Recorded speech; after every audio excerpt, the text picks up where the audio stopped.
Merci, monsieur le journaliste. Merci pour la parole. Merci au peuple congolais qui écoute nos analyses. C'est votre serviteur, monsieur Benoît Chibobo. Aujourd'hui, je viens avec regret de quelque chose, c'est un constat que nous avons fait, d'un constat amer sur une situation qui était très avantageuse au profit du peuple congolais. Un très bon projet initié par le chef de l'État, par les gouvernements, qui est mis en œuvre depuis, financé depuis, mais les résultats ne sont pas probants.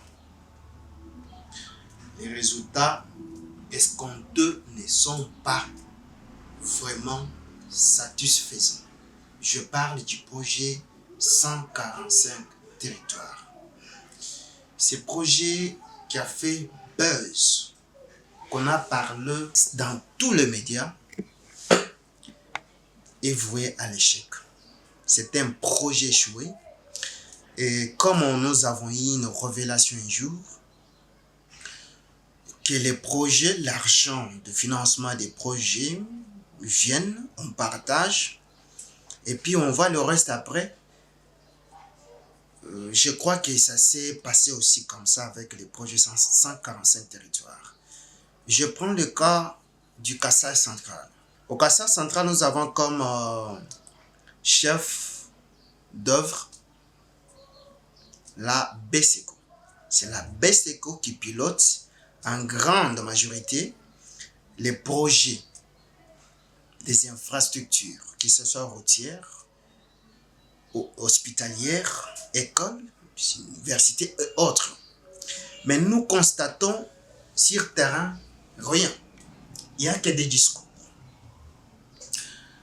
Sur le plan de bilan, si la BESECO ou tant d'autres entreprises recrutées dans le cadre de ces projets financés peuvent nous livrer les infrastructures réalisées dans le cadre de ces projets ne sont pas à compter. Ça n'ira même pas plus de 10. Je ne les crois pas. Et pourquoi nous n'avons pas la bonne volonté d'aider les chefs de l'État qui vous donnent confiance, qui vous nomment? Les projets là sont financés avec l'argent du contribuable congolais pour son bien-être. Vous vous rangez pour détourner. Ça serait un détournement parce que j'ai vu des vidéos. Un papa qui a fait, j'ai cette vidéo. Dans le cadre des 145 territoires, on devait construire une école. On est parti déposer des sacs de ciment, des tôles, dans un hôpital. Et ces ciments sont abîmés. Près de 500 sacs. Imaginez-vous. L'argent financé, les personnes recrutées, mais les projets n'arrivent pas. Aujourd'hui, celui qui chapeautait à l'époque les projets, qui était le ministre de plan, c'est l'actuelle première ministre, Madame Première ministre. Vous connaissez les méandres de ces projets. Aujourd'hui, vous êtes celui qui chapeaute la politique gouvernementale.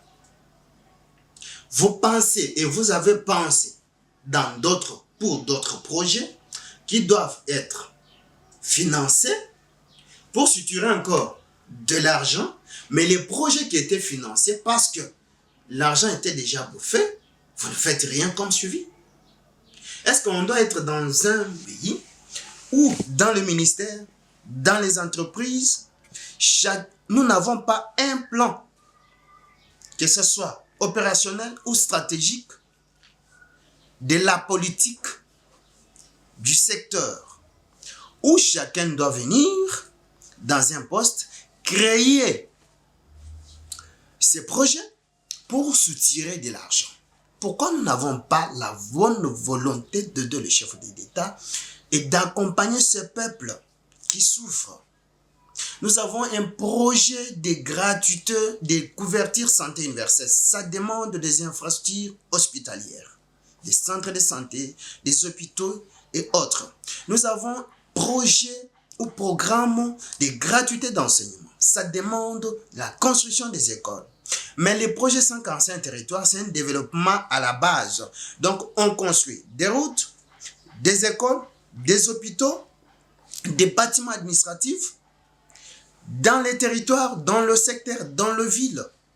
Donc, dans les entités territoriales décentralisées. Mais si on ne met pas du sérieux, aujourd'hui, actuel ministre du Plan, il peut nous donner les résultats, le bilan de ces projets qui a pris du temps. On compte déjà 2 à 3 ans. Pris du temps où on s'en passe. Nous cherchons maintenant d'aller dans d'autres projets nouveaux pour avoir des moyens. Non, soyons sérieux. Les chefs d'œuvre, la BESECO, je suis en train de récolter les données pour le Kasaï central et je vais le mettre à la place publique sur les réalisations dans les projets 145 territoires parce que c'est un échec total, un échec total et le peuple kanangais doit être éveillé, Nous devons être exigeants, surtout ceux qui sont sur terrain. Parce que tout ce qui se font là-bas, ce n'est pas du vrai. C'est du saupoudrage. On nous met des poudres aux yeux pour voir qu'on réalise quelque chose. Rien. Il n'y a pas de routes. Il n'y a pas des infrastructures. À quoi servent les députés, les gouvernements actuels? Qu'est-ce que vous faites? Soyons nous-mêmes maintenant les enquêteurs. Les gens chargés des suivis et d'évaluation des projets financés au Kasaï central. Parce que les entreprises recrutées, le chef d'œuvre, on ne voit pas clair. Il n'y a rien, c'est un échec total. Et pourtant, nous déconsidérons la caisse de péréquation qui peut aider les entités territoriales décentralisées, mais nous créons des projets pour avoir l'argent et pourtant la caisse, c'est une structure étatique qui peut être coordonnée et qui peut mieux nous aider. Je dis et je vous remercie.